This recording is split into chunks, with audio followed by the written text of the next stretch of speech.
कांग्रेस की parliamentary party की chief Sonia Gandhi ने आज एक ऑपिड पीस लिखा और उसमें अरावली के हिल के गायब होने की बात या उसके डेथ वारंट साइन करने का आरोप केंद्र की सरकार पे लगाया और कैसे दिल्ली में वायु प्रदूषण की वजह से एक हेल्थ ट्रेजेडी आ गई है, इसकी चर्चा उन्होंने की है। तो इस बात पर अपनी बात को दोहराने के लिए और प्रोटेस्ट रजिस्टर करने के लिए इमरान मसूद साहब हैं, साथ में सर हम देख रहे हैं ऑक्सीजन सिलेंडर मास्क लगा के आप हैं। क्या अपने नेत्री की बात को और पुरजोर तरीके से सामने रखने के लिए है या कुछ और मामला है? देखिए, आने वाले दिनों में देश में इसी तरह के हालात बन जाएंगे और दिल्ली के अंदर तो रहना दूभर हो जाएगा। हम कह रहे हैं कि अगर आप चाहते हो कि दिल्ली के हर आदमी के हाथ में गैस का सिलेंडर ना हो तो ये संभल जाइए, अभी समय है, अभी संभल जाइए। आप अरावली हिल को काट करके चारों तरफ जो पॉल्यूशन आप करने का काम कर रहे हैं, प्रदूषण को नियंत्रित करने के बजाय उसको और खराब स्थिति में ले जाने का काम कर रहे हैं, ये बहुत ही दुखद होगा। तो आप इसी तरह से आज पार्लियामेंट में भी मास्क लेके अपना प्रोटेस्ट रजिस्टर करते हुए दिखाई देंगे? मैंने गाड़ी के अंदर भी इसको ट्रैवल करूंगा लेकर के, चूँकि मुझे रात भी प्रॉब्लम हो रही थी, ब्रीथिंग प्रॉब्लम हो रही थी। हालांकि मैं विंडो ओपन करके सोता हूँ, बट रात भी सफोकेशन हो रही थी बहुत ज़्यादा। तो दिल्ली के अंदर हालात अच्छे नहीं हैं। साथ चूँकि हम लोग तो बिल्कुल फुट हिल्स में रहते हैं, तो हमारे को उतनी आदत भी नहीं है। तो हमें तो बहुत ही ज़्यादा, जो बाहर से आते हैं, जो दिल्ली में रहने वाले हैं, वो तो हो सकता है कि थोड़ा सा उनको हो जाए, लेकिन हम लोगों को तो बाहर आकर सांस लेने में बड़ी प्रॉब्लम होती है।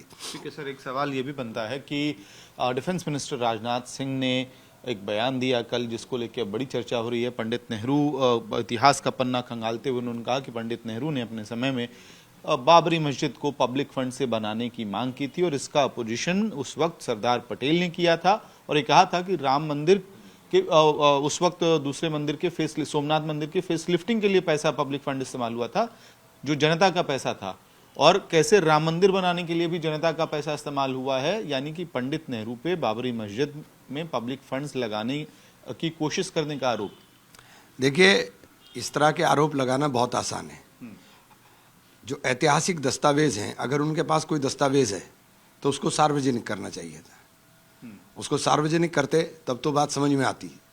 और आप इस प्रकार के आरोप लगा रहे हैं और सरदार पटेल साहब का नाम ले रहे हैं। सरदार पटेल साहब वही शख्स थे जिन्होंने आरएसएस को बैन करने का काम किया था, जिन्होंने देश के अंदर सांप्रदायिकता के लिए इनको जिम्मेदार ठहराते हुए इनके ऊपर बैन लगाया था।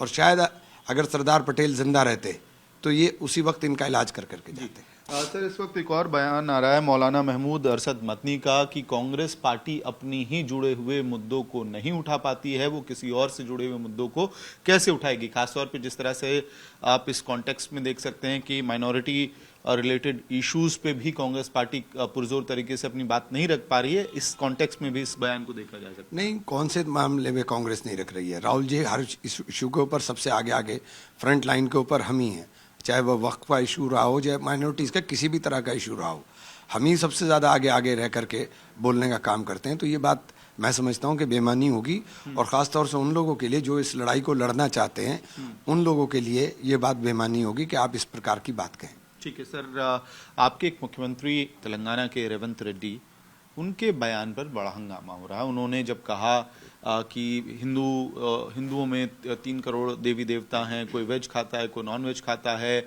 किसी को शराब चढ़ाया जाता है, इस बयान को लेकर बीजेपी कह रही है हिंदू भावना आहत हुई है, माफी मांगनी चाहिए और ये देवी देवताओं का अपमान है।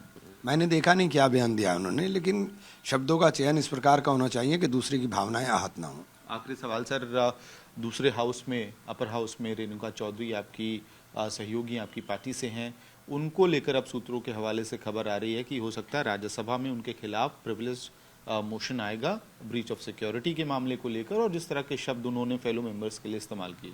क्या इस्तेमाल किया? कोई ऐसा उन्होंने किसी का नाम तो लिया नहीं जी। उन्होंने किसी का नाम नहीं लिया, उन्होंने तो बेजुबान जानवर की बारे में बात की, इसके अलावा तो कुछ नहीं कहा। उन्होंने जब ये कहा कि अंदर बैठे लोग ज्यादा भोगते हैं, काटते हैं, इस बात को लेकर, ये तो हमारे यहाँ की बोलचाल आम बोलचाल है, इसमें कौन सी ऐसी बात है? इसमें कौन सी ऐसी बात है? ठीक है, हमसे बात करने के लिए बहुत बहुत धन्यवाद। तो इमरान मसूद आज आपको संसद के अंदर इस ऑक्सीजन सिलेंडर के साथ जाते हुए दिखाई देंगे। उनका कहना है कि वायु प्रदूषण की स्थिति दिल्ली में बद से बदतर होती जा रही है और उनकी नेत्री यानी कि सोनिया गांधी जो कांग्रेस पार्टी की पार्लियामेंट्री पार्टी की चीफ हैं, उन्होंने भी इस बात पर आज अपनी फिक्र जताई है और ये तक कह दिया है कि ये ऐसा हेल्थ हैजार्ड है कि आने वाले 10 सालों में दिल्ली में तकरीबन 34,000 लोगों की मौत वायु प्रदूषण की वजह से हो सकता है। कुल मिला के कांग्रेस पार्टी इस मुद्दे को संसद के शीतकालीन सत्र में बड़े एजेंडे के तौर पर अब सेट करने की कोशिश कर रही है। वीडियो सहयोगी शगुन के साथ मैं अमित भारद्वाज, दिल्ली आज तक।